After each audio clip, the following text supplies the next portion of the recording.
네, 오늘 매일 영적 생활 가이드에 오신 모든 분들 환영하고 축복합니다. 오늘 첫 번째 강의인데요. 어, 함께 이 강의를 통하여서 우리의 영혼이 또 하나님이 기뻐하시는 모습으로 그리스도의 장성한 분량까지 자라가는 귀한 시간이 되길 바랍니다. 이 책 미리 다 받아보셨을 거라고 생각이 돼요. 사실 이 책 한 권만 제대로 공부하고 제대로 실천하면 우리가 영적 성장을 하는데 굉장히 큰 도움을 받을 수 있는 내용들이 있습니다. 이 책은 우리의 영적 생활의 틀, 기본기를 갖추는데 굉장히 유용한 책이라고 할 수 있어요. 그래서 이 책을 잘 배우시고 익히셨으면 좋겠다는 바람이 있습니다. 어, 이 강의를 듣기 전에 이미 예습하신 분들도 계실 것 같아요. 이 책은 총 6단원으로 구성이 되어 있고요. 또 하나의 단원은 5과로 구성되어 있습니다. 그래서 이 책은 일주일에 한 단원씩 나가고요. 하루에 한 과씩 공부합니다. 하루에 보통 공부하시게 되면 보통 20분 정도 잡을 수 있을 것 같아요. 하루에 2과씩 공부하셔도 좋지만 가능하시다면 하루에 한 곽씩 꼭 하시는 것을 추천해 드립니다. 이렇게 해야 하는 이유가 있어요. 물론 이따가 설명드리도록 하겠습니다. 시간이 정 안 되시는 분들은 어쩔 수 없으시겠지만 매일 시간이 가능하신 분들은 하루에 한 곽씩 꼭 하시길 바랍니다. 오늘 수요일이니까요. 수, 목, 금, 토, 주일 이렇게 하셔도 또 좋고 목요일에서 월요일까지 이렇게 하셔도 좋습니다. 편하게 수요일 전까지만 하루에 한 곽씩 하시면서 예습하시면 아주 좋은 열매가 있을 거라고 생각이 됩니다. 저는 이것을 가르치는 것은 아니고요. 이미 성도님들께서 미리 예습하신 것을 한번 확인하고 설명하면서 이끌어가는 입장입니다. 저는 제가 인도한다라고 생각하고 있고 또 공부하시다가 궁금하신 점들은 언제든지 문자로 혹은 실시간으로 질문하셔도 괜찮겠습니다. 이 강의는 매주 저는 최대 60분까지 생각하고 있고요. 어, 1시간 정도 안으로 해서 끝내려고 합니다. 만약에 시간이 모자르다면 중간중간 건너뛸 수도 있겠지만 또 빠르게 이 강의가 진행된다면 또 예상 시간보다 더 빨리 마칠 수도 있을 것 같습니다. 최대한 꼼꼼하게 이 책들을 보면서 내용 진행하도록 하겠습니다. 혹시 실시간 참여 못하실 경우에는 이 영상을 녹화하고 있으니까요. 빠지신 경우에는 강의를 꼭 들으실 수 있기를 바랍니다. 예습에 대해서는요, 양육을 담당하시는 장동영 목사님께서 안내해 주실 거고요. 또 질문 사항이나 궁금한 사항들, 필요한 사항들 또한 이 장동영 목사님께 안내해 주시면 감사하겠습니다.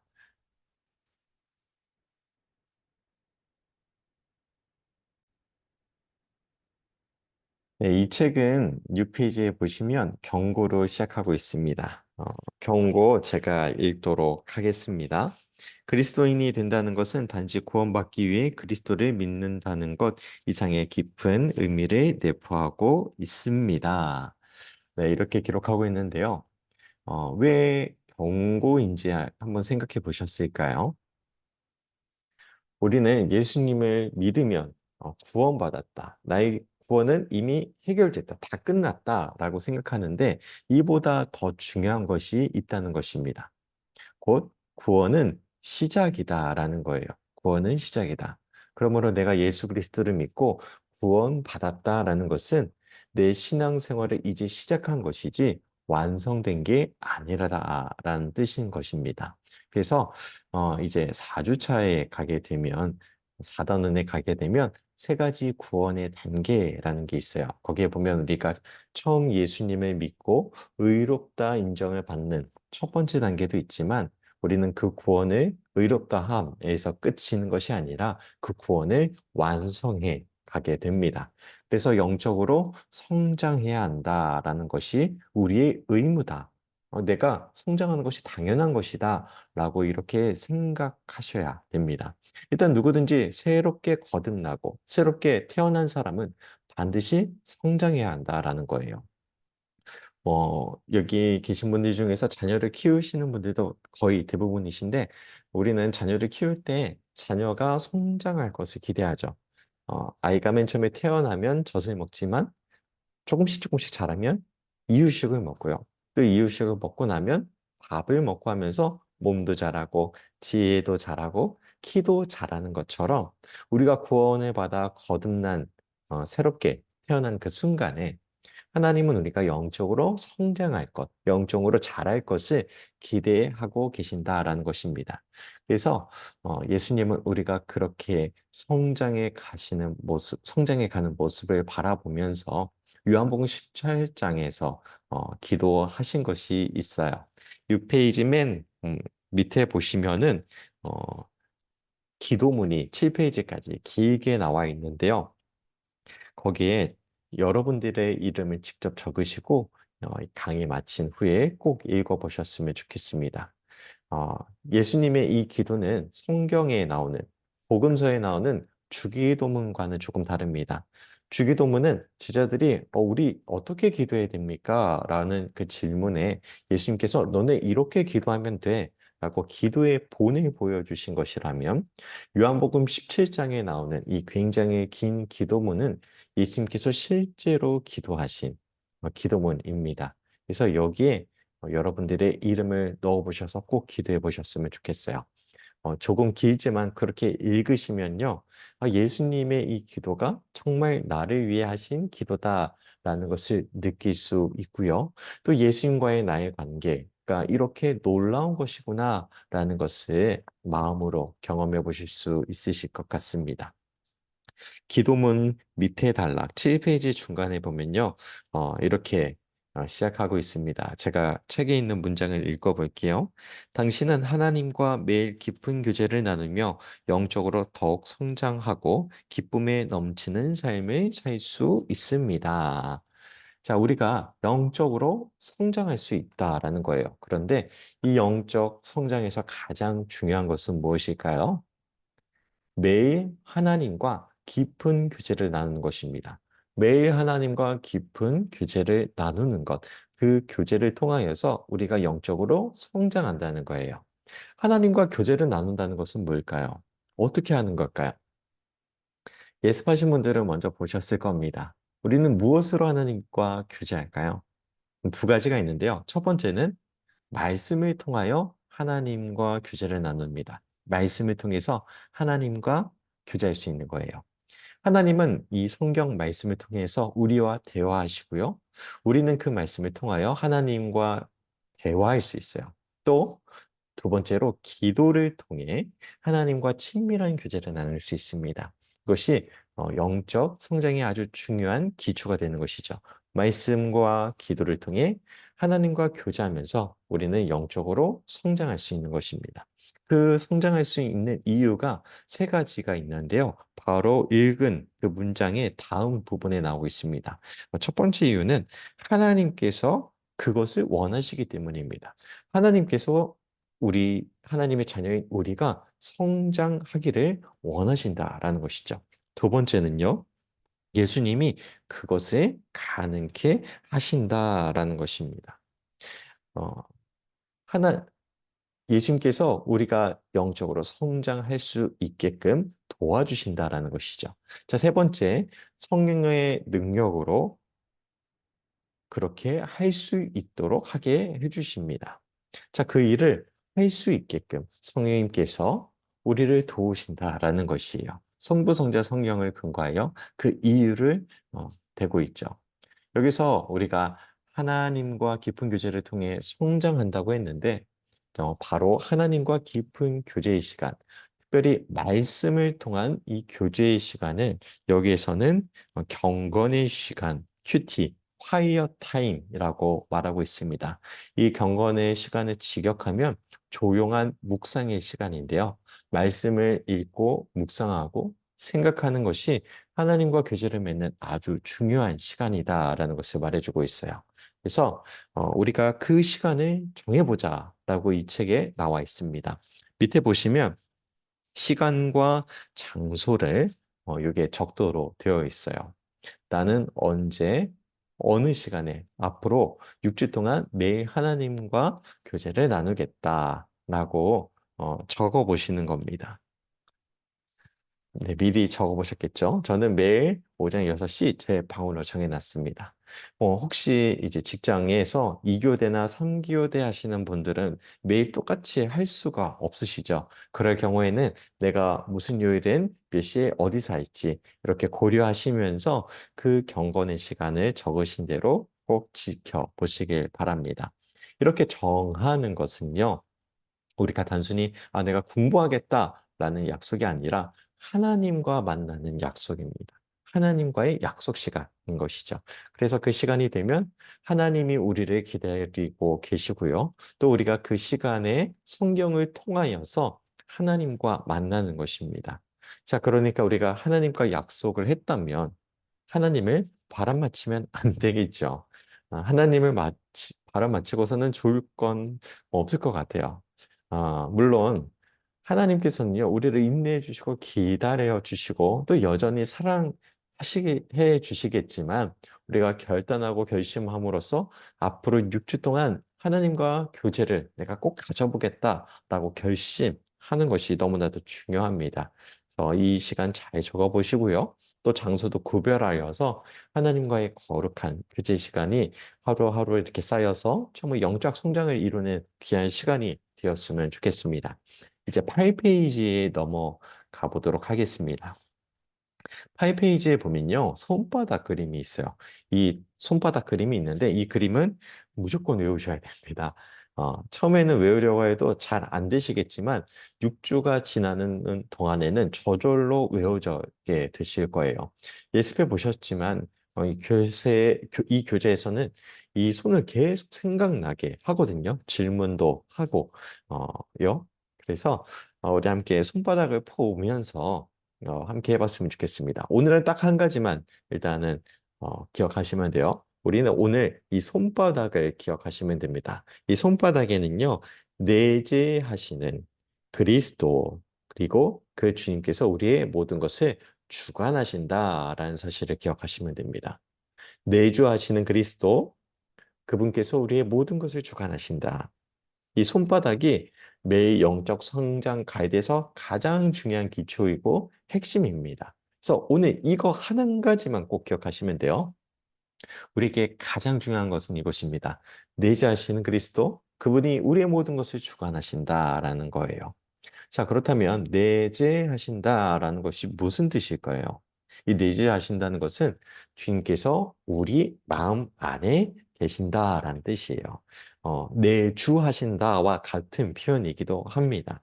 자, 이제 앞으로 이것을 쭉 보면서 우리 안에 계신다는 게 말씀을 통해서, 구체적인 말씀을 통해서 우리가 확인하게 됩니다. 우리 안에 그리스도께서 계시기 때문에 첫 번째 손가락이죠. 한 몸을 보게 돼요. 책에선 이 단원이지만 첫 번째 원리이기도 합니다. 내주하시는 그리스도의 첫 번째 원리, 한 몸. 이 몸은 예수 그리스도의 몸을 의미하고요. 그리스도의 몸은 곧 교회이죠. 그래서 우리가 교회 공동체가 그리스도의 한 몸을 이루며 그리스도의 한 몸 된 지체를 이루고 있다라는 것을 다음 주에 배우게 됩니다. 자, 두 번째 원리, 두 번째 손가락은요, 두 가지 속성입니다. 자, 우리에게는 예수성이 있어요. 죄를 짓는 예수성이 있고요. 또 예수님을 믿고 난 후에는 그리스도 안에서 새로운 피조물이 된 새로운 속성이 있습니다. 옛 속성과 새로운 속성, 이 두 가지 속성이 있다라는 것이에요. 다다음 주에 살펴보게 되겠죠. 이 원리를 알게 되면요. 우리가 살아가면서 겪는 수많은 갈등의 이유를 알 수 있습니다. 그리고 우리가 이 원리를 배우게 되면 우리의 마음이 좀 더 편해질 수 있고요. 또 그 갈등으로부터 성장하는 방향으로 나아갈 수 있습니다. 그리고 세 번째 손가락, 세 번째 원리는 무엇일까요? 세 가지 구원의 단계입니다. 구원에는 단계가 있는데 이 단계를 보시면서 나는 현재 어디쯤에 있을까라고 스스로 점검해보고 생각해 보실 수 있으실 것 같아요. 네 번째 손가락은요, 이 네 번째 손가락은 네 가지 권위의 원천들입니다. 우리가 신앙생활을 하면서 가장 중요한 권위가 무엇일까요? 네 가지 권위의 원천이 있고요. 그 중에서 핵심되는 권위를 우리가 보게 될 것입니다. 마지막 다섯 번째는 다섯 가지 영적 원리입니다. 영적 성장의 원리인데요. 이 원리는 더 나아가서 하나님께서, 예수님께서 우리를 부르신 궁극적인 목적이 있어요. 단지 구원받는 걸로 끝나는 것이 아니라, 영적 성장으로 끝나는 것이 아니라, 마태복음 28장에서 주신 사명이 있습니다. 바로 그것을 우리가 이루어 가기 위한 원리를 마지막에 보게 될 것입니다. 이제 9페이지를 보면요. 이제 매일 영적 성장 가이드의 기호가 나와 있습니다. 이것은 이제 앞으로 우리가 공부할 내용에 대해서 간략하게 요약해 놓았어요. 그래서 이것은 한번 쭉 보시면 너무나도 좋을 것 같아요. 근데 오늘은 저희가 1단원만 보니까요. 두 번째 단락 함께 보도록 하겠습니다. 네, 예수님과 친밀한 관계를 맺는 이렇게 시작된 부분이 있는데요. 제가 책 보면서 읽도록 하겠습니다.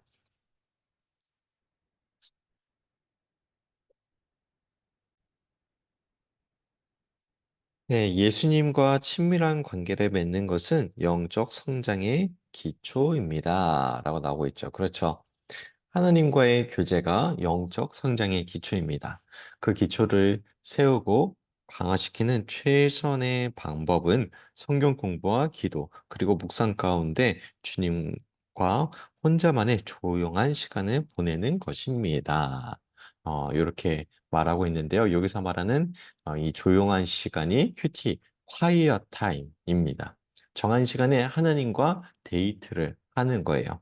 그러므로 기초를 닦는 첫 주제는 내재하시는 그리스도 이것이 될 것입니다. 라고 책에서 이렇게 기록하고 있습니다.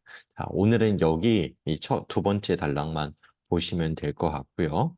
이제 첫 번째 단원으로서 내재하시는 그리스도 함께 보도록 하겠습니다. 12페이지 함께 넘어가도록 하겠습니다. 자, 1단원의 시작이죠. 자, 혹시 요절 외우셨을까요? 네. 한 주에 우리가 한 과씩 한 구절씩 외우게 되는데요. 이번 주 요절 구절은 시편 119편 11절입니다. 밴드와 또 문자로도 보내드렸을 것인데요. 앞으로 우리가 총 8구절을 외우게 되거든요. 4도는까지는 한 구절, 그리고 마지막 5, 6단원은 두 구절씩입니다. 자, 오늘 시편 119편 11절 함께 외워보도록 하겠습니다. 내가 주께 범죄하지 아니하려 주의 말씀을 내 마음에 두었나이다. 시편 119편 11절 말씀. 아멘. 이 구절이 왜 요절일까요? 궁금하시죠? 이제 쭉 보시게 되다 보면 이것이 이해가 되실 것입니다. 자, 12페이지 처음에 보시면 이렇게 나오고 있죠. 주일에만 식사하면 건강하기를 기대할 수 있을까요? 일주일에 딱 한 번만 식사하면 건강하기가 어렵죠. 뭐, 다이어트를 하는 사람도 주 1회만 식사하고 나머지 6일 동안 금식하면 살 수 없습니다. 오히려 건강이 안 좋아지죠. 곧장 이렇게 물어보는 의도는 분명합니다. 왜냐하면 우리가 주일 예배 시간, 설교를 듣고 예배하는 그 시간, 한 시간 가지고만으로는 영적인 양식을 충분히 채울 수 있을까요? 채울 수 없다라는 것을 물어보고 있는 거예요. 따라서 우리가 건강을 위해서는 매일 건강한 식사를 정기적으로 매일 먹어야 하는 것처럼 영적으로도 마찬가지다라는 것입니다. 그래서 매일 경건의 시간을 가는 것이 굉장히 중요합니다. 그 경건의 시간을 통하여서 우리는 영적 성장을 위한 양식을 공급받기 때문이에요. 그리고 그 양식은 하나님과의 친밀한 교제를 통해 우리에게 주어집니다. 자, 팔 쪽에 있는 그 손을 다시 한번 보라고 되어 있는데요. 혹시 기억나시나요? 자, 이제 손바닥 기억하셔야 됩니다. 손바닥. 손바닥이 무엇이었죠? 내 자신은 그리스도, 우리의 모든 것을 주관하신다라는 것이었어요. 오늘 이 부분이 가장 중요합니다. 이 손바닥에 내재하시는 그리스도, 그분이 우리의 모든 것을 주관하신다. 이것을 꼭 기억하셨으면 좋겠어요. 자, 자신의 영적 경건 생활에 대해서 그 밑에 이렇게 네 가지가 나와 있는데요. 이 네 가지 중에서 어디에 해당되시는지 한번 체크해 보셨을까요? 네, 동그라미 네 개 있죠? 거기에 나는, 여러분들은 여기에 몇 번째 해당이 될까요? 첫 번째, 두 번째, 세 번째, 네 번째 이렇게 나와 있죠. 어, 지금까지 전혀 경건의 시간, 큐티라는 것을 모르셨던 분들도 계셨을 수도 있습니다. 어느 단계에 있든지 다 괜찮습니다. 이제 지금 이 강의 함께하고 있는 모든 분들이 모두 다 함께 처음부터 시작하는 겁니다. 그래서 누구나 다 같이 동일하게 경건의 시간을 가질 거예요. 자, 이제 12페이지 굵은 글씨 1번 있죠. 1번 함께 제가 읽겠습니다. 경건의 시간을 위한 특정한 시간과 장소를 가지십시오.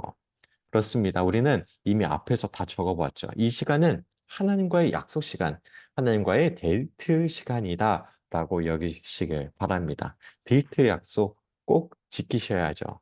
그쵸? 한번 젊으셨을 때 다 데이트 어, 해보셨을 겁니다. 그때 상대방을 기대하면서 그 시간이 엄청나게 기다리죠. 그러한 마음으로 매일 말씀 묵상을 할 수 있다면 우리에게 엄청난 변화가 일어날 수 있을 것 같다라고 생각해 봅니다. 자, 그래서 매주 6주 동안 하나님과의 데이트 시간을 기대하는 마음을 품어보시면 어떨까라는 생각이 있어요. 이제 13페이지에 보면요. 굵은 글씨 2번이 있습니다. 자, 이렇게 나와 있죠. 계속해야 합니다. 우리가 6주 진행하는 동안에 매일 5일씩 하게 되는 것은 바로 이러한 습관을 키우기 위한 것이에요. 한 번에 다 할 수도 있어요. 하지만 매일 하라고 하는 것은 이렇게 20분 내에 말씀 공부를 매일 하면서 하나님과의 교제 시간을 갖는 겁니다.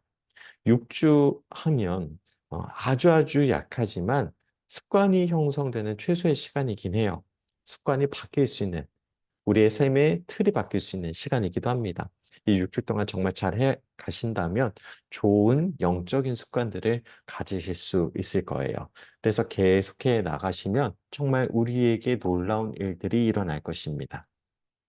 자, 계속해야 하는 것이 너무나도 중요한 거예요. 이 계속해야 한다는 것은 정기적으로 혹은 규칙적으로라는 뜻도 있을 겁니다. 하루에 매일 하나님 앞에 하나님과 함께하는 시간을 가져보시길 바랍니다. 그것을 이제 말하고 있는 거예요. 자, 굵은 3번 함께 제가 읽도록 하겠습니다. 성경과 필구 도구를 준비해야 합니다. 자, 성경을 준비하는 것은 당연하겠죠. 또 필기 도구로 기록을 하면요. 우리가 하나님과 교제한 것을 기록할 수 있고 또 우리가 감동받았던 것을 시간이 지나면 이 감동이 점점 사라지면서 잊어버리는데 기록하면 그것을 상기하면서 다시 확인해 볼 수 있어요.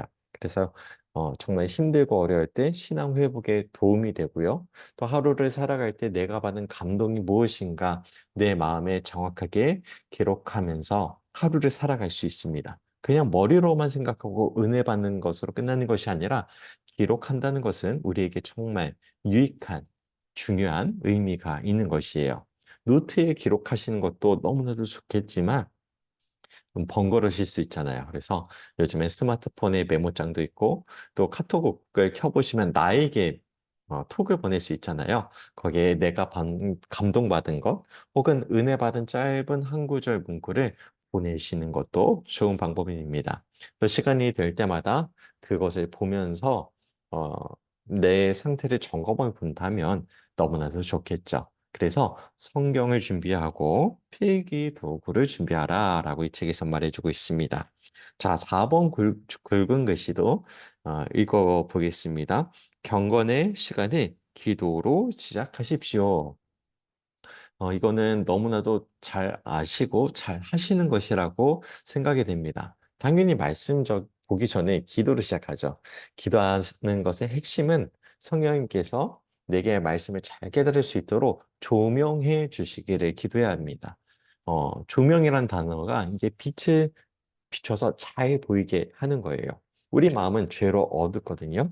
근데 성령님께서는 우리에게 진리의 빛을 비춰주셔서 그 어두운 마음 가운데 하나님을 잘 깨달을 수 있도록 밝히 비춰 주시는 분이십니다. 그래서 그분께 내 마음을 비춰주세요 라고 기도하는 것이 너무나도 중요하죠. 그래서 성경 공부 전에 기도하고 또 이 성령님께 공부를 다 마친 후에는 이 말씀대로 살도록 도와주세요 라고 기도하면서 마칠 수 있습니다.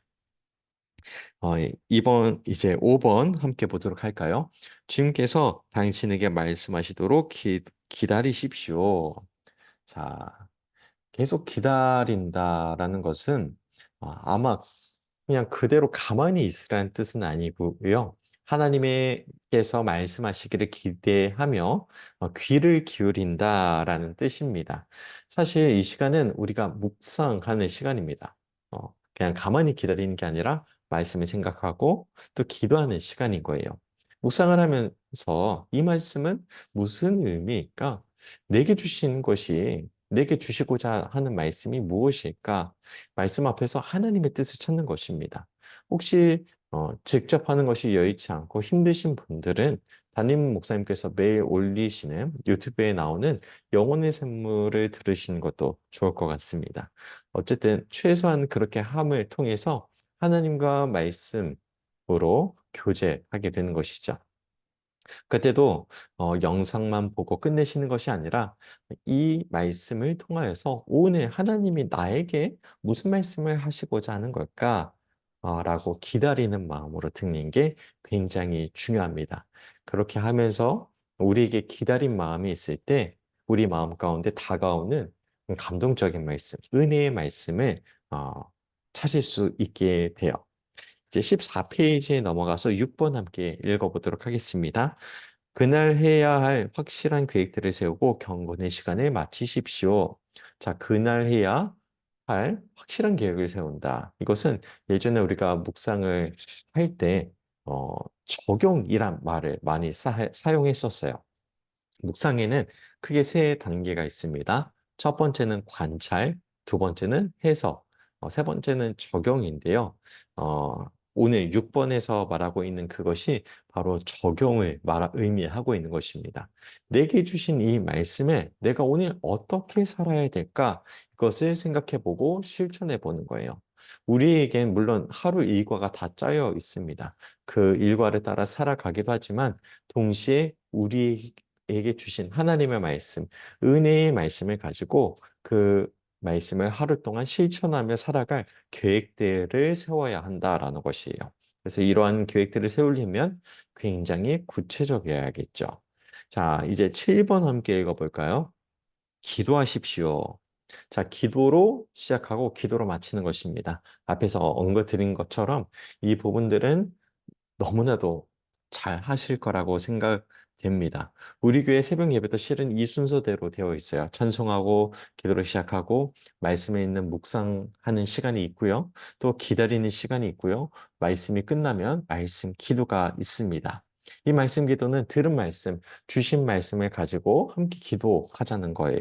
그리고 개인 기도하시면서 내가 오늘 이 말씀, 내게 주신 말씀을 한번 살아보자 라고 그러한 계획을 세우게 되는 것이죠. 이제 8번 함께 읽어보도록 하겠습니다. 요한 1서 4장 13절에서 16절 이 말씀을 읽으십시오. 이렇게 되어 있는데 이거는 우리가 앞에 배운 것을 실제로 실천해 보는 실전 연습입니다. 저는 여러분들께서 이 부분 한번 읽어보셨을 거라고 생각을 하거든요. 만약 하지 않으셨다면 꼭 읽어보시길 바라겠습니다. 그리고 어, 옆 페이지 넘어가시게 되면 이 말씀을 나의 말로 한번 적어보라고 빈칸이 되어 있어요. 이 말씀을 읽고서 묵상하고 내가 감동받은 것, 그것을 그냥 기록하시면 됩니다. 그리고 여러분의 말로 옮기시면 돼요. 이 말씀은 그대로 적으라는 의미가 아니에요. 내가 받은 것, 그것을 그대로 기록하시면 됩니다. 내게 감동적이었던 것, 은혜 받은 것, 그것이죠.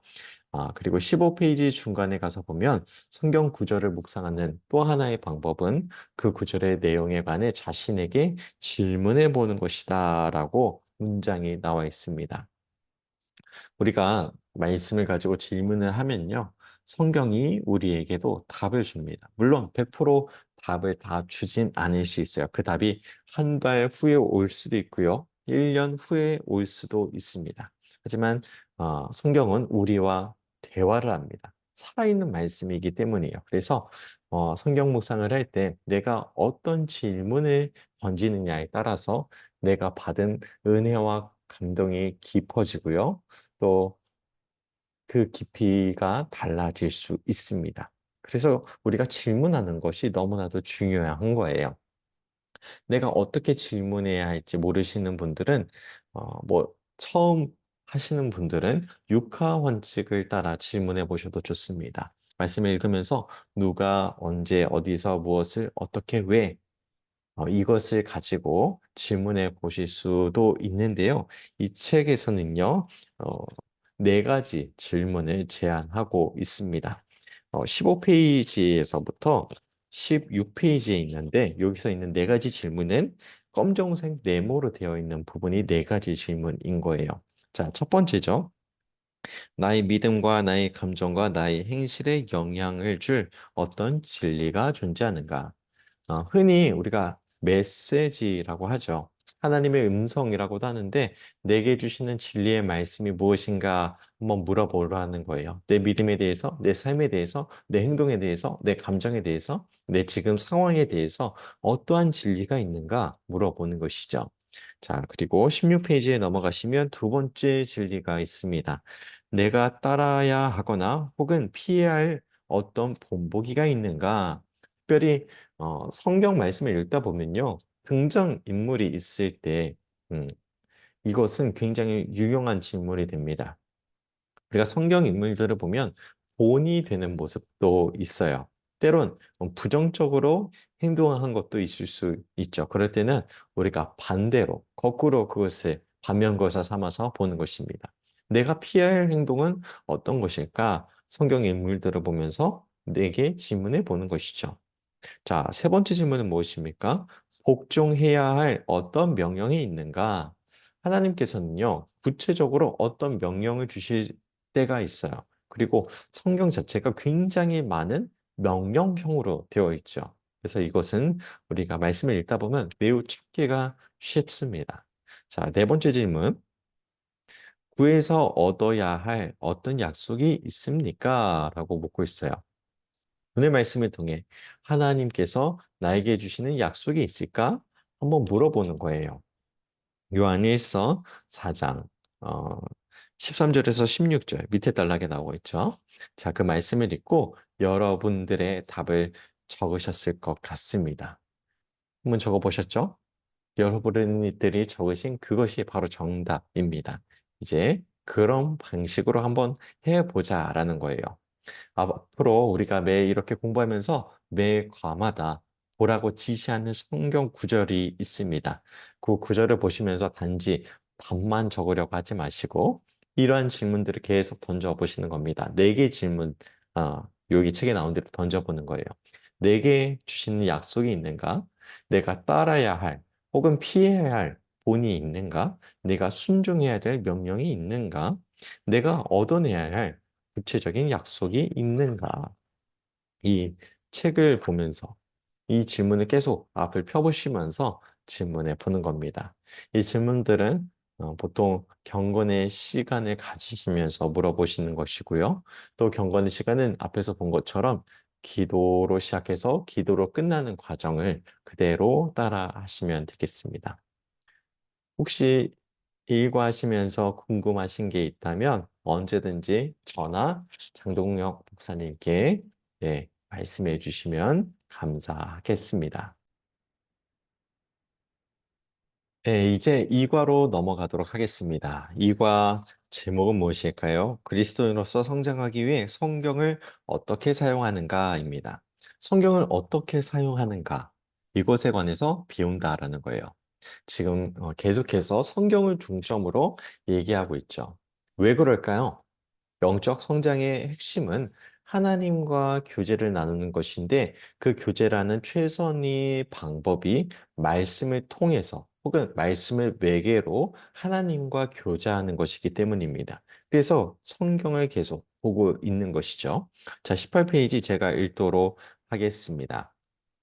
당신은 매일 경건의 시간을 가질 때 성경에 중점을 두어야 합니다.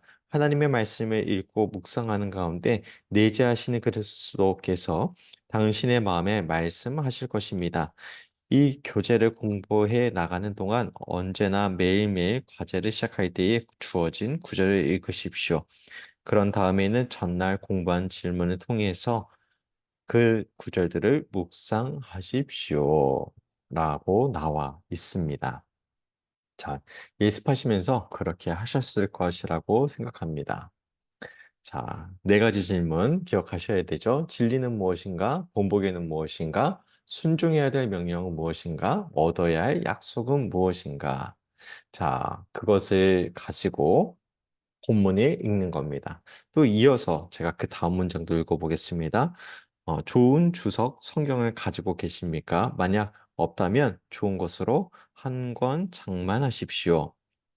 당신의 영적 성장을 위해서 아주 좋은 투자를 하는 것입니다. 자, 성경을 어, 읽다 보면요. 이해하지 못하는 것들이 굉장히 많아요. 뭐, 저도 목회자이지만 말씀을 읽으면서 이해할 수 없는 것들, 깨닫지 못하는 것들이 정말 많습니다. 그래서 성경이 어렵다라고 느껴지실 수 있는데, 그러신 분들은 일단 개역개정 성경보다는 쉬운 성경, 혹은 세번역 성경, 현대인을 위한 성경 등으로 현대말로 풀어있된 그런 성경을 보시면 너무나도 좋을 것 같고요.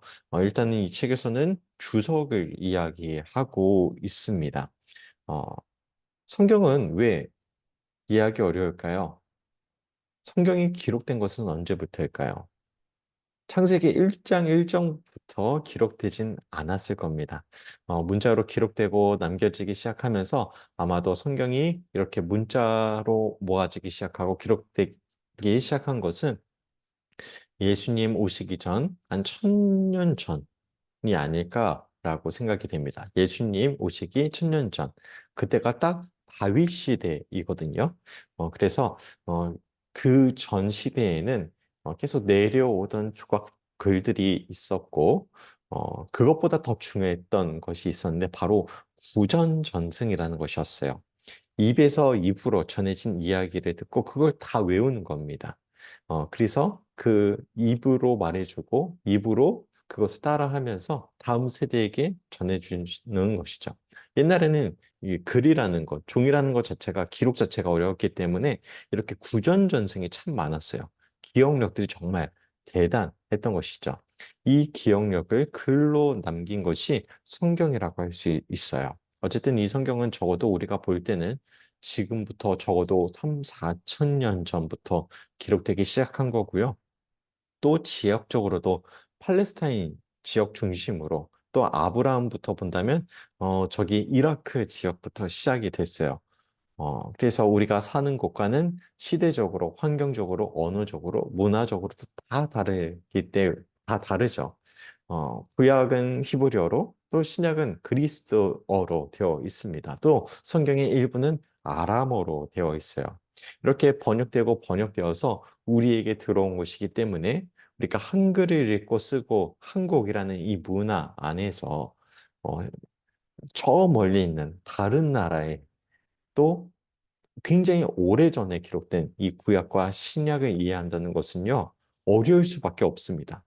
그래서 성경을 잘 이해하기 위해서 참고서 하나를 준비하라라고 이렇게 제안을 주는 건데, 혹시 여러분들 중에 어떤 주석 성경이 좋을까 하시는 분들이 계신다면, 저는 어, 딱 한 권짜리로 이야기한다면 ESV 성경을 말씀드리고 싶어요. ESV 다 영어로 되어 있습니다. Everyday Study Bible 인데요. 이 그 책 한 권이면 너무나도 큰 도움이 되실 것 같아요. 근데 요 에브리데이 스터디 바이블이 조금 비쌉니다. 비용이 굉장히 좀 나가요. 그래서 제가 사십시오라고 말하기에는 조금 어렵고요. 만약에 평생에 내가 진짜 성경을 읽으려고 할 때 도움이 될 만한 정말 필요한 책 딱 한 권만 장만한다라고 생각하신다면 투자하셔도 좋을 것 같습니다. 우리가 보통 가구 같은 것도 장만한다라고 하잖아요. 정말 큰 비용 들여서 오랫동안 쓰겠다라는 마음으로 하신다면 어, ESV 성경 한번 구입하셔도 좋을 것 같습니다. 자, 그러면 이제 어, 오늘 말씀을 또 보기 전에 암송 구절 다시 한번 더 외워보도록 하겠습니다. 내가 주께 범죄하지 아니하여 주의 말씀을 내 마음에 두었나이다. 시편 119편 11절 말씀. 아멘. 자, 하나님의 말씀을 어디에 간직한다고 하나요? 네, 마음에 간직한다는 거예요. 마음에 간직한다는 것을 지금 암송과 연결시키고 있는데요. 어떻게 마음에 간직해야 될까요? 바로 그 방법이 말씀 암송입니다.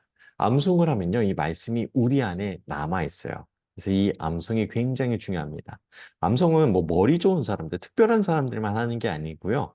우리가 영적 성장을 위해서는 성경 암송을 일상적인 것으로 여기셔야 됩니다. 성경 암송이 바로 내 마음의 말씀을 간직하는 방법이기 때문이요. 왜 그럴까요? 그 이유가 무엇이라고 암송 구절에 나와 있죠? 주께 범죄하지 않으려. 우리가 죄를 짓지 않으려고 마음의 말씀을 간직한다라는 것입니다. 시편 40편 8절을 보면요. 나의 하나님이여 내가 주의 뜻을 행하기를 즐기오니 주의 법이 나의 심중에 있나이다 하였나이다 라는 말씀을 기록하고 있어요. 하나님의 말씀이 내 마음에 있습니다. 내 심중에 있습니다. 라고 고백하고 있죠. 말씀이 우리 마음에 있으면요. 너무나도 편리합니다. 왜냐하면 그냥 바로바로 필요할 때 금방 꺼내 쓸 수 있기 때문이에요. 그리고 필요할 때 이 말씀이, 암송한 말씀이 깨닫게 하여 주십니다. 성령님께서 우리 안에서 역사해 주시는 거예요. 일단 말씀을 암송하면요. 우리가 필요할 때 그 말씀이 떠오르고요. 또 그 말씀을 통해 우리가 힘을 얻고요. 또 말씀으로 주님과 우리와 함께 하심과 놀라운 은혜와 능력을 경험할 수 있습니다. 네. 19페이지 상단에 보면요. 시편 119편. 네, 다시 찾아서 15절, 16절을 읽으십시오라고 되어 있죠. 우리 한번 시편 119편 15절, 16절 말씀 함께 읽어보도록 하겠습니다. 내가 주의 법도들을 작은 소리로 읊조리며 주의 길들을 주의하며 주의 율례들을 즐거워하며 주의 말씀을 잊지 아니하리이다. 아멘. 말씀 암송을 할 때 우리에게 어떤 변화가 일어날지 지금 적으라라고 빈칸이 나와 있죠. 자, 15절에 보면 주의 길들을 주의하며라는 이 표현이 있는데 이것은 길을 똑바로 걷는다라는 뜻이에요. 똑바로 걷는다는 것은 그 길을 벗어나지 않는다는 것입니다. 우리가 술 취한 사람들 보면 왔다 갔다 하잖아요. 그렇지 않고 곧게 걷는다라는 것을 의미하고 있어요. 우리가 성경을 암송하고 우리의 마음에 그 말씀을 둘 때 우리의 인생이 바르고 옳은 길로 걷는 인생이 된다라는 것이죠. 자, 두 번째는 뭐라고 했을까요? 16절에 보면 이렇게 기록하고 있죠. 주의 말씀을 잊지 아니하리라. 자, 주의 말씀을 잊지 아니라라는 것과 연결된 단어가 바로 읊조린다라는 표현입니다. 우리말에 이 읊조린다라는 말은 입에서 그것이 계속 나온다는 거예요. 말씀을 암송하면요. 하나님의 말씀이 우리 입에서 계속 흘러나옵니다. 암송을 하면 말씀이 입에서 되새김이 계속 되는 것이죠. 암송의 조음청이라고 할 수 있습니다. 그래서 우리가 성경 암송을 정기적으로 습관적으로 하자라는 것이에요. 이제 20페이지로 넘어가도록 하겠습니다. 자, 그 후에 말씀의 유익함을 말씀 암송의 유익함을 한번 적어보라고 했는데 요 부분 20페이지 부분은 그냥 넘어가도록 하겠습니다. 자유롭게 적으시면 좋을 것 같아요. 또, 그 질문 밑에 굵은 글씨 보이시죠? 지금 당장 시작하십시오 라고 되어 있는데요. 그래서 우리는 6주 동안 8구절을 외웁니다. 이번 주는 시편 119편 11절이고요. 2주차는 로마서 12장 4장 5절, 3주차는 갈라디아서 5장 16절, 22절, 23절입니다. 한 구절을 한 주에 외우셔도 너무나도 좋은데요.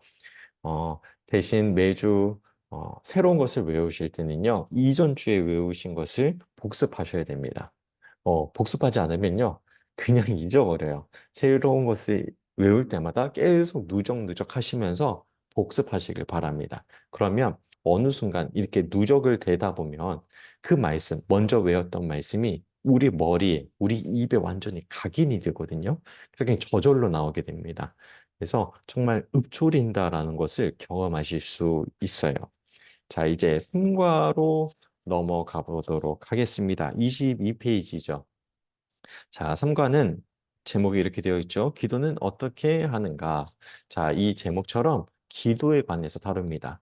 영적 성장에서 가장 중요한 것, 계속 제가 반복해서 말씀드리고 있죠. 첫 번째는 하나님과 교제하기 위해서 우리가 하나님과 교제함을 통해 영적 성장을 할 수 있는데 그 첫 번째 매개체가 바로 성경 말씀이었고요. 두 번째가 바로 기도였습니다.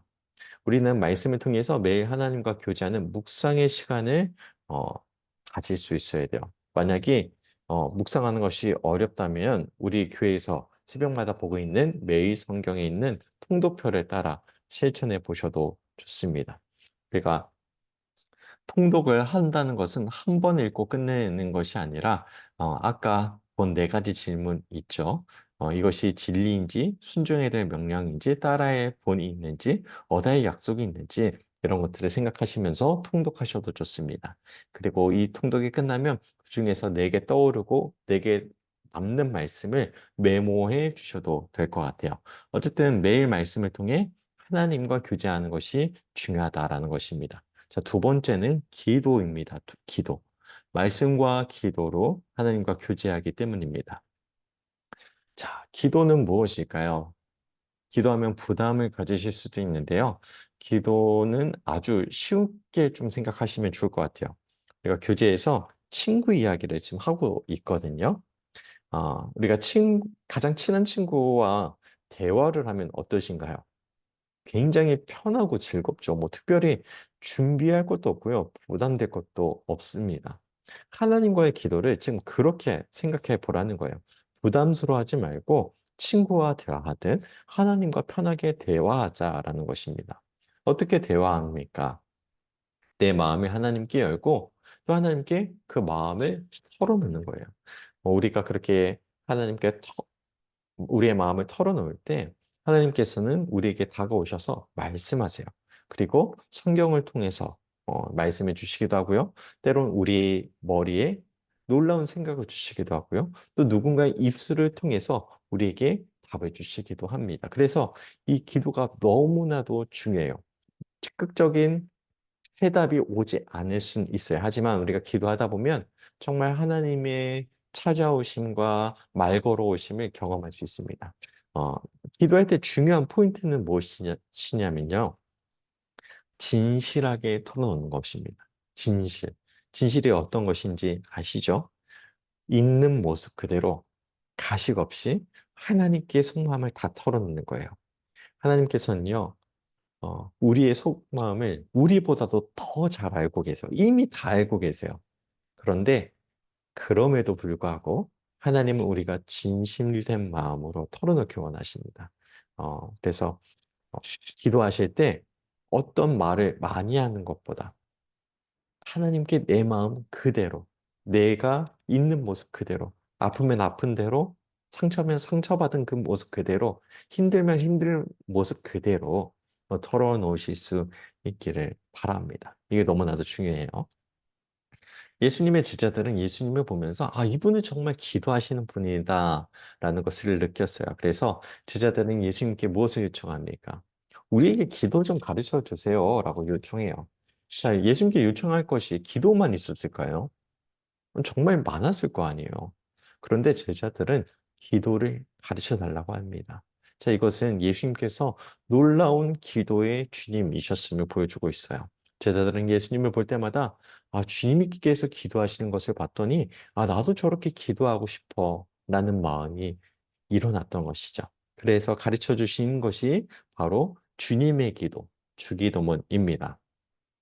주기도문은 우리가 기도를 배우는데 가장 중요한 본이돼요. 기도는 이렇게 하는 것이다 라는 것을 알려주시기 때문입니다. 기도의 시작을 보면 어떻게 시작이 되죠? 하늘에 계신 우리의 아버지 이렇게 시작이 되고 있습니다. 그런데 원문, 우리가 헬라어 원문을 보면요. 어순이 조금 달라요. 아빠라는 단어로 시작합니다. 아빠, 하늘에 계신 이렇게 되어 있어요. 하나님께 기도할 때 첫 번째 외침이 바로 아빠 그렇게 하신 겁니다. 이 아빠라는 호칭은요, 굉장히 친밀함을 보여주거든요. 예수님께서는요, 하나님과 엄청 친해서 하나님을 아빠라고 불렀어요. 하지만 바리새인과 사두개인들은 이런 예수님을 못마땅했습니다. 감히 하나님을 아빠라고 한다고? 그들에겐 엄청난 충격이었고요. 또 예수님을 신성 모독자라고 여겼어요. 그러나 예수님은 하나님을 아빠라고 여기며 기도하셨습니다. 우리의 기도도 이와 같습니다. 우리가 기도할 때 하나님을 아빠라고 한번 불러보세요. 정말 느낌이 다를 겁니다. 그리고 실제로도 하나님은 우리 아빠이십니다. 그래서 이 교재에서는 하나님과 대해야 한다라는 마음으로 기도하라라고 추천하고 있어요. 물론 기도할 때 그 안에 포함되는 무엇을 기도해야 될지는 여러 가지로 정리할 수 있습니다. 자, 23페이지에 주기도문을 통해서 하나님께 기도할 때 무엇을 기도하는지 표로 정리해 놓았어요. 네, 밑에 보면 표가 있으시죠? 자, 이 표는 다 채우셨을 거로 생각이 되고요. 굳이 다시 볼 필요는 없을 것 같습니다. 일단 하나님과의 기도를 친구와 대화하는 것처럼 또 아빠라고 부르면서 친밀하게 이야기하는 것처럼 하라는 거예요. 또 24페이지에 보니까요. 또 어떻게 기도할지를 배우는 가장 좋은 방법이 뭐라고 나와 있을까요? 기도는 기도하는 것이 기도를 배우는 최선의 길입니다. 자, 일단은 하나님과 친밀한 기도를 위해서 우리가 그 목적지로 향하기 위해서는요. 기도를 그냥 해야 된다라는 거예요. 계속 반복해야 한다라는 것입니다. 경건의 시간을 가진다고 하면 시작 전에 기도하고 끝날 때 기도를 하겠죠. 하나님께 기도하는 그런 시간을 계속 가지는 것이 기도를 배우는 최선의 길이라고 하는 것입니다. 자, 25페이지로 넘어가서 첫 번째 질문 나와 있죠. 당신의 삶과 당신의 세계 중 어떤 부분을 오늘 하나님께서 주관하시도록 맡기시겠습니까? 네, 기도를 통해 우리가 하나님께 우리의 마음을 드렸다고 하면 이제 그 기도를 드린 대로 오늘 하루를 사는 겁니다. 묵상하고 기도하고 그리고 결단한 부분, 적용함을 어떻게 살까 생각해 보라는 거예요. 자, 아래 질문들이 나와 있죠. 용서, 구해야 할 것은 무엇인지, 또 하나님의 보호가 필요한 부분은 무엇인지, 또 하나님께 맡겨드리기 위해서는 무엇을 해야 될지, 이렇게 적으라고 나와 있습니다. 이 질문 그대로 적으시면 되고요. 적으셨다면 그대로 기도하시면 되어 있습니다. 자, 꼭 이 적으신 대로 기도해 보실 수 있기를 바랍니다. 이제 사과로 넘어가도록 하겠습니다. 자, 사과 26페이지입니다. 사과의 제목은 무엇일까요? 당신에게 일어난 변화 이해하기. 자, 여기서 사과의 초점은 무엇이냐면 바로 변화입니다. 처음에 우리가 구원이 끝이 아니고 시작이다라고 말했죠. 예수님을 믿고 믿음의 삶을 사는 것은 구원받은 자로 성장해가는 삶임을 보았어요. 아버지는 우리가 성장하기를 원하시고 또 예수님께서는 우리가 성장하게 하셨고 성령님은 실제로 성장할 능력을 우리에게 주신다고 했습니다. 자, 이렇게 성장한다고 하는 것은 다른 말로 하면 우리 삶이 변화한다라는 것입니다. 그래서 우리가 예수님 믿고 나면 그리고 경건의 시간, 하나님과 친밀한 교제를 나누는 그 정기적인 시간을 통해서 우리 삶의 변화가 찾아온다라는 것이에요. 아마 이미 이것을 경험해 보신 분들도 계실 것 같습니다. 우리가 예수님을 믿고 나서 우리 삶에 찾아오는 정말 많은 변화들이 있어요. 그리고 이 변화는 그때 그 순간에 끝이는 것이 아니라 계속해서 찾아옵니다. 이 변화에 관해서 고린도후서 5장 17절은 분명하게 기록하고 있죠. 누구든지 그리스도 안에 있으면 그는 새로운 피조물이다. 이전 것은 지나갔다. 보라, 새 것이 되었도다. 라고 기록하고 있죠. 여기서 새 것, 말씀엔 이렇게 기록되어 있는데 이 것이라는 것은 물건을 의미하는 게 아니라 새로운 존재가 되었다는 거예요. 영어로 보면 new being이라고 되어 있습니다. 우리말로는 이 것이라고 되어 있지만 새로운 존재가 되었다. 변화된 존재다라는 것이죠. 자, 그렇다면 우리는 예수님을 만난 것을 기점으로 해서 이전에 내가 있고 이후에 변화된 내가 있을 거예요. 이전에는 나는 옛사람인 것이고요. 예수님을 믿고 거듭난 후에는 새로운 사람인 것이죠. 새로운 사람이 됐다는 것은 삶이 새로워졌다는 뜻이고 우리 삶에 변화가 일어났다라는 것을 의미합니다. 그래서 그 내용을 골로새서 말씀을 통해 확인하도록 하고 있습니다. 예수님을 믿기 전 우리는 멀리 떠나 있었고 하나님과 적대적이었고 원수됐었다라고 고린도 후서에서 기록되고 있죠. 이러한 우리들의 옛사람으로 나온 것들은 여러 가지 악한 모습으로 표현되어 있어요. 우리가 예수님을 믿으면 이런 것들 때문에 굉장히 힘든 부분들도 계실 것 같습니다. 왜냐하면 예전에는 죄라고 생각하지 않았는데 예수님을 믿기 시작하면 성경 계속 이것은 죄다, 이것은 나쁜 것이다 라고 깨닫게 하시거든요. 알게 하시거든요. 그래서 내가 죄인이다, 나는 죄인이야 라는 사실을 받아들이기 어렵고 힘들어 하시는 분들도 계실 수 있습니다. 부정적인 감정이 들고 부담스러운 분들도 계실 수 있어요. 그런데 그것이 초점이 아닙니다. 중요한 것은 내가 그러한 존재임에도 불구하고 하나님이 여전히 나를 사랑해 주신다라는 것이에요. 우리가 아직 죄인 되었을 때에 그리스도께서 우리를 위하여 죽으심으로 하나님께서 우리에게 주시는 사랑을 확증해 주셨어요. 하나님은 이런 하나님이세요. 오히려 하나님은 얼마나 놀라운 사랑의 아버지신지를 우리에게 말씀해 주십니다. 우리가 우리의 깊은 죄를 더 깨달으면 깨달을수록 그에 대비돼서 하나님의 사랑이 얼마나 크고 놀라운지를 생각해 볼 수 있는 거예요. 그러니까 우리는 앞에 온 말씀들을 통해서 그리고 기도를 통해서 우리의 삶이 변화되는 것을 기대할 수 있고 우리의 변화는 옛사람으로부터 새사람으로 성숙해 가는 과정 가운데 있다라는 것을 보시면 될 것 같습니다. 자, 27페이지에 보면요. 세 가지로 요약하라. 골로새서 1장 22절에 나오는 것을 세 가지로 요약하라고 적어보라고 되어 있어요. 뭐라고 기록하셨나요? 네, 첫 번째는 우리가 거룩하고, 두 번째는 흠이 없고, 세 번째는 책망할 것이 없는 사람으로 우리가 성장해 간다라는 거예요. 매의 영적 성장이 이러한 모습으로 우리가 변화되게 되는 것이죠. 자, 27페이지 중간에 보시면요. 거룩하다라는 단어를 설명하는데 이것을 세 가지로 설명하고 있어요.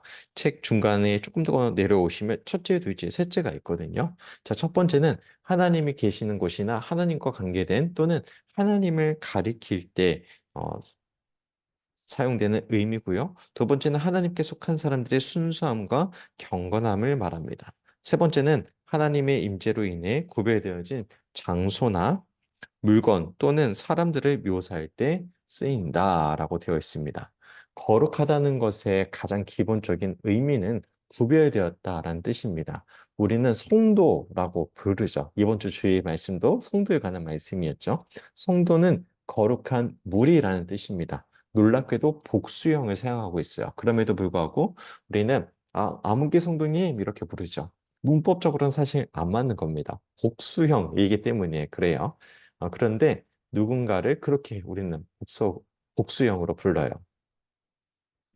그 이유는 우리가 다음 주에 한 몸을 주제로 공부할 텐데, 우리가 거룩한 한 몸 된 존재이기 때문입니다.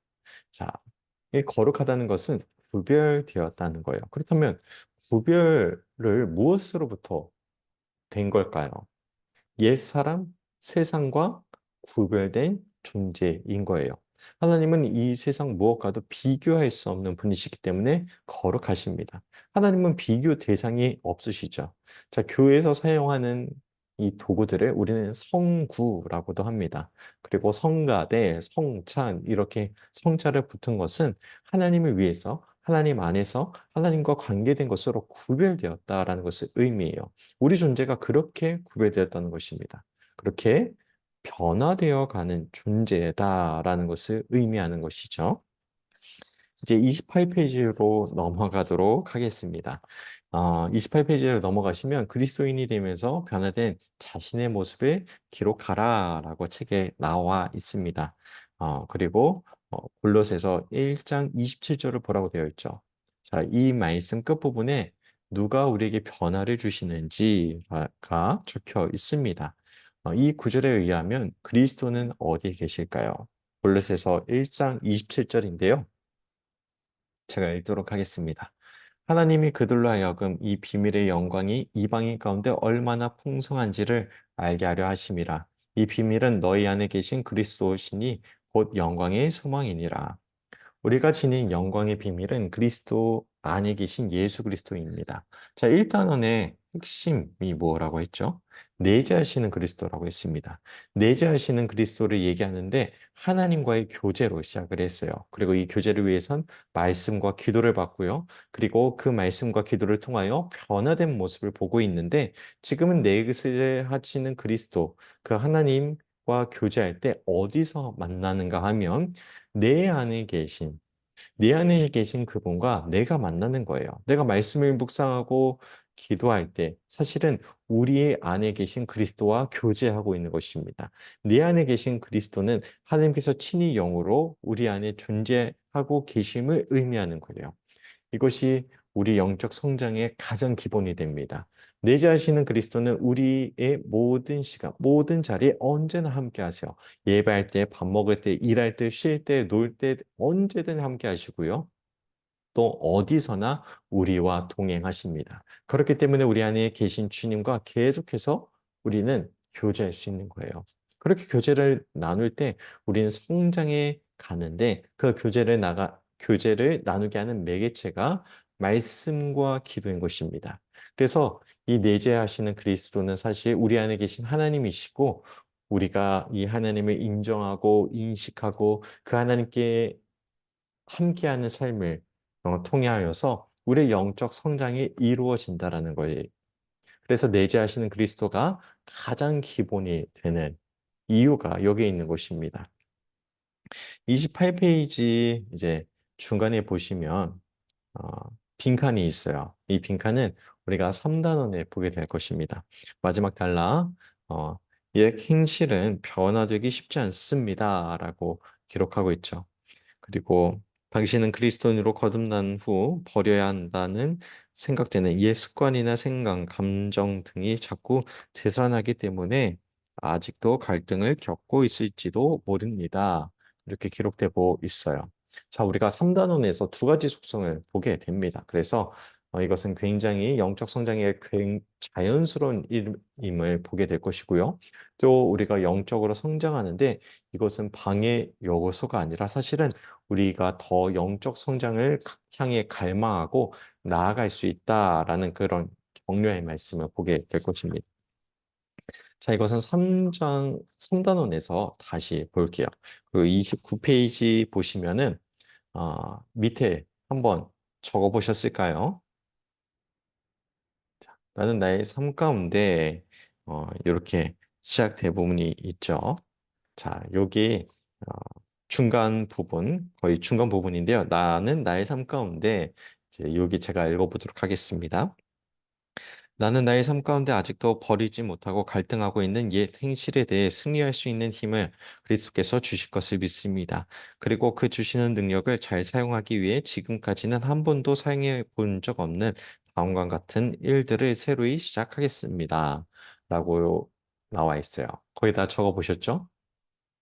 매일 묵상하는 시간, 기도하는 시간, 말씀과 함께하는 시간, 성도와 교제하는 시간 등 무언가를 적으셨을 것입니다. 하나님과의 약속한 시간이라고 생각하시고 앞으로 6주 동안 매일 그것을 한번 실천해 보시면 어떨까라는 생각이 듭니다. 그러면 우리 안에 정말 놀라운 변화가 일어날 수 있을 것 같아요. 이제 마지막 과입니다. 30페이지 5과로 넘어가 볼게요. 자, 5과는 제목이 이러하죠. 선택을 위한 기본적인 원리입니다. 우리가 살아가면서 선택을 해야 되는데 이 선택은 우리에게 변화를 가져오는 굉장히 중요한 포인트가 됩니다. 무엇을 선택하느냐에 따라 우리가 변화할 수도 있고 변화하지 못할 수도 있는 거예요. 사실 우리 인생은 끝없는 선택의 연속이라고 할 수 있습니다. 그런데 이 선택에서도 기본적인 원리가 있다는 거예요. 영적 성장을 위한 선택의 기본 원리가 있다는 것입니다. 30페이지 첫 단락 제가 읽도록 하겠습니다. 그리스도의 신앙에는 무엇은 해야 하고 무엇은 하지 말아야 한다는 법칙들이 많은 것이 아닙니다. 그리고 그런 말을 하는 사람들을 주의해야 합니다. 라고 나와 있어요. 우리가 예수님을 믿을 때 이런 것들이 있으면 굉장히 좋을 것 같긴 하죠. 이거 하고 이거 하지 말라. 그런 것들이 있으면 얼마나 판단하기가 쉬워요.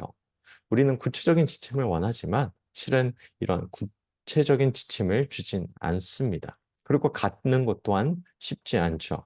성경은 사실 우리에게 구체적인 지침보다는 원리라는 것을 제공해 줍니다. 원리. 예를 들어서 하나님 제가 주님의 말씀대로 열심히 잘 살고 건강하기를 원하는데 오늘 아침 메뉴는 뭐가 좋을까요? 이렇게 물어본다면 하나님께서 그래, 오늘은 이거 먹으면 좋겠다라고 말씀해 주시지 않는다라는 거예요. 성경은 우리에게 무엇을 어떻게 해야 된다라는 것을 규정해 주지 않아요. 근데 성경은 우리에게 무엇을 말해 줄까요? 원리를 말해 줍니다. 그 원리 중에서 아주 중요한 첫 번째 원리가 고린도전서 10장 31절에 나와 있어요. 그 원리가 무엇일까요? 모든 것이 하나님의 영광이 되는 것입니다. 모든 것이 하나님의 영광이 되는 것. 이것을 적으시면 돼요. 이것이 아주 기본적이고 중요한 원리입니다. 내가 무언가를 선택하고 결정할 때 이것이 하나님의 영광이 될까? 라고 묻는 것입니다. 이게 원리인 것이죠. 물론 어떤 경우에는 영광이 되는지 안 되는지 정확하게 판단이 안 설 때도 있어요. 하지만 하나님께 영광인가라고 묻는 것, 이 자체가 너무나도 중요하다는 거예요. 자, 두 번째 원리 로마서 14장 7절에서 8절에 나오고 있죠. 자, 거기에 뭐라고 기록되어 있을까요? 자, 우리는 살아도 주님을 위하여 살고 죽어도 주님을 위하여 삽니다. 그러므로 우리는 살든지 죽든지 주님의 것입니다. 세번역 성경에선 이렇게 기록되고 있어요. 자, 이 로마서에서 나오는 원리는 무엇일까요? 내가 주님을 위해 이것을 하는 것인가? 내가 주님을 위해 이것을 하는가? 이것을 묻는 거예요. 주님을 위해서 하는지 묻는 것. 여기서 우리가 주의할 것이 있는데요. 주님을 위해 하는 것이 나를 위한 것과 항상 상충되는 건 아닙니다. 주님을 위한 것이 사실은 나에게 가장 좋은 것일 때가 있어요. 그래서 내가 원하는 것과 주님이 원하는 것이 무조건 다르다라고 생각하실 필요는 없습니다. 우리가 예수님을 믿을 때 이미 예수님이 우리 안에 계시고 이미 변화된 삶으로 나아가고 있기 때문에 어느 정도는 우리가 원하는 것이 하나님이 원하시는 것과 일치하고 비슷한 경우가 굉장히 많아요. 그래서 무조건 내가 원한다고 해서 이건 죄악된 거야. 하나님이 원하시는 것은 내가 원하는 것과 반대될 거야 라고 여기실 필요가 없다라는 것입니다. 우리는 이처럼 하나의 원리로서 이것이 하나님께 영광을 위한 것인지, 내가 주님을 위하여 이것을 하려는 것인지 물어볼 수 있어야 됩니다. 물론 이것이 성경에서 담고 있는 원리의 전부는 아니에요. 성경의 다양한 말씀을 통해 정말 하나님이 원하시는 다양한 원리들이 곳곳에 있어요. 그것을 이제 찾아보아야겠죠. 그 예로 아나니아와 삽비라의 이야기가 30페이지 마지막 단락 쪽에서 나오고 있습니다. 자, 아나니아와 삽비라가 궁극적으로 결단을 내릴 때 이것이 하나님의 영광이 되는가, 이것이 주님을 위한 것인가 생각하지 못했던 것 같아요. 그런 점에서 아나니아와 삽비라의 선택은 원리를 따르지 못한 선택이었기 때문에 그러한 결과를 가져왔다라고 생각해 볼 수 있을 것 같습니다. 다음 31페이지에 보면 요한복음 4장 4절에서 42절에 굉장히 긴 성경 구절을 말하고 있는데 이 이야기는 사마리아 여인의 이야기입니다. 자, 이 여인은 앞에 나온 아나니아와 삽비라와는 정반대로 하나님께 영광 돌리는 길을 선택했습니다. 그리고 사도행전 10장 9절에서 16절을 보면 베드로의 환상이 나오죠.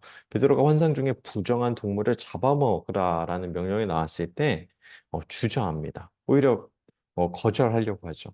그가 정말 이것이 하나님의 명령로 받아들이고 또 그 명령 뒤에 숨겨진 하나님의 영광과 숨겨진 의도를 신뢰했다면 주저없이 순종했어야 했죠. 하지만 그는 그렇게 바로 결단하지 못했습니다.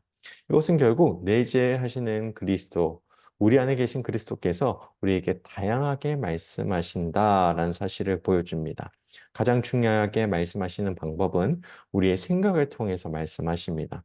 보통 믿지 않는 사람들이 물론 처음 믿는 분들, 우리 모두도 포함이 되지만 하나님께서는요, 우리의 양심을 통해서도 말씀하시기도 합니다. 이런 것들이 내재하시는 그리스도께서 우리에게 말씀하시는 거예요. 그래서 우리는 그 말씀을 통해서 하나님이 기뻐하시는 것을 선택할 수 있어요. 그리고 이러한 원리들을 계속 찾아갈 수 있게 되는 것입니다. 자, 이제 32페이지로 넘어가 보도록 하겠습니다. 거기에 넘어가면 우리가 결정하기 어려웠던 순간들을 물어보는 질문들이 있죠. 우리가 하나님의 뜻이라고 생각했고 하나님의 영광을 돕는 것이라고 생각했는데 그것이 주님을 위하는 것이라고 생각했음에도 불구하고 그것이 제대로 이루어지지 않는 경우도 많이 있고요. 오히려 그렇게 선택했는데 그것이 내게 어려움이 되는 경우도 있어요. 이런 때는 좀 신앙적으로 고민하고 갈등도 일어나게 되죠. 분명 나는 하나님의 영광을 위해서, 주님의 이름을 위해서 선택했는데 왜 이런 일이 일어났을까? 왜 실패했을까? 내게 왜 어려움이 되었을까? 이런 물음이 분명히 있어요. 이러한 고민이 있을 때 우리가 가져야 되는 확신은 무엇일까요? 오늘 본문 교재에는 나오지 않았지만 로마서 8장에 있는 말씀처럼 하나님께서 우리를 사랑하고 하나님의 뜻대로 살려고 하였다면 그 모든 일들을 통해 하나님은 합력하여 선을 이루어 가신다라는 확신이 우리에게 필요합니다.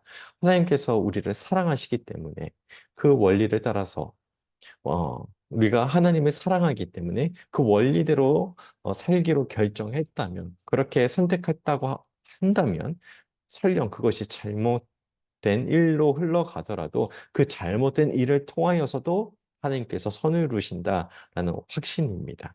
우리에게 이러한 확신과 믿음이 있어야 하고요. 또 그 믿음으로 선택할 수 있어야 되는 거예요. 그렇게 선택하기에 우리는 후회하거나 불안해하지 않을 수 있어요. 주님을 신뢰하기 때문입니다.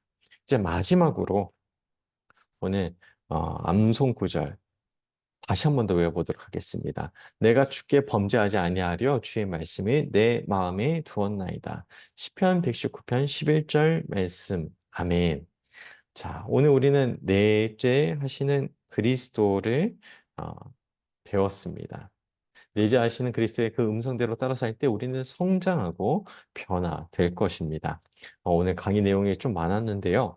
한번 그래도 다시 한 번 더 정리해 보도록 하겠습니다. 첫 번째, 우리가 구원받은 것은 완성이 아니라 시작이다라는 거예요. 영적 성장을 위한 출발점이다. 그래서 우리는 그 성장을 향한 길로 나아가고 있는 것입니다. 두 번째, 영적 성장을 위해 가장 중요한 것은 하나님과 교제하는 것이다. 이 교제는 우리가 사랑하는 사람과 데이트하는 것처럼, 친구를 만나는 것처럼 하나님과의 교제 시간을 매일 가지면 좋다라는 것이에요. 세 번째, 이 교제의 시간의 핵심은 말씀을 묵상하고 암송함을 통해 또 하나님과 교제하는 경건의 시간을 가짐으로써 우리는 영적으로 계속 성장할 수 있다라는 것이고요. 네 번째, 기도하는 삶을 통해 우리는 성장해 간다라는 거예요. 이러한 성장이 놀라운 변화를 가져오게 됩니다. 우리 옛사람이 새 사람으로 변화되기 때문이죠. 새 사람은 새로운 가치와 방식과 목적을 가지고 있기 때문에 삶에 일어나는 변화를 기대할 수 있고 볼 수 있습니다. 자, 다섯 번째, 이러한 변화는 내게 주시는 말씀에 따라 내가 선택함으로 가능하다. 선택할 때는 선택을 위한 원리들이 말씀에 있다. 중요한 두 가지 원리만 보았죠. 첫 번째, 하나님의 영광을 위한 것인가? 두 번째, 이것이 정말 주님을 위한 것인가? 이 두 가지를 물어보고 선택하라는 거예요. 자, 여기까지가 오늘 우리가 공부한 내용입니다. 이것은 우리가 영적 성장을 위해 가장 기본이 되는 것들이고요. 또 이것이 우리에게 충분히 이해가 되고 실천이 되고 습관이 된다면 우리가 변화되는 삶, 성장하는 삶으로 나아갈 수 있을 거라고 생각이 됩니다. 오늘 어쨌든 짧지 않은 강의에 함께 해주셔서 너무 감사하고요. 질문 마지막으로 있으시면 저나 장 목사님께 질문해 주시면 좋겠습니다. 마지막으로 기도하고 마치도록 하겠습니다. 하나님 감사합니다. 오늘 이렇게 명언과 첩과 함께 하게 해주심을 감사드립니다. 우리 안에 계신 예수 그리스도 내재하시는 주님을 의지합니다. 또 주님께서 우리의 삶을 모든 것에 구석구석 살피시며 주관하심도 신뢰합니다. 주님께서 우리에게 말씀하시고 다가오실 때에 그 사랑의 음성을 놓치지 않을 수 있도록 우리에게 영적 민감함을 허락하여 주시고 또 말씀을 통해서 주님과 교제하며 거룩한 삶으로 나아갈 수 있도록 주님께서 우리와 함께하여 주시고 한 주간도 인도하여 주옵소서. 예수님의 이름으로 기도드립니다. 아멘. 네, 오늘 일주 강의 함께 해주셔서 감사하고요. 다음 주에도 이 시간에 뵙도록 하겠습니다. 모두 수고하셨습니다.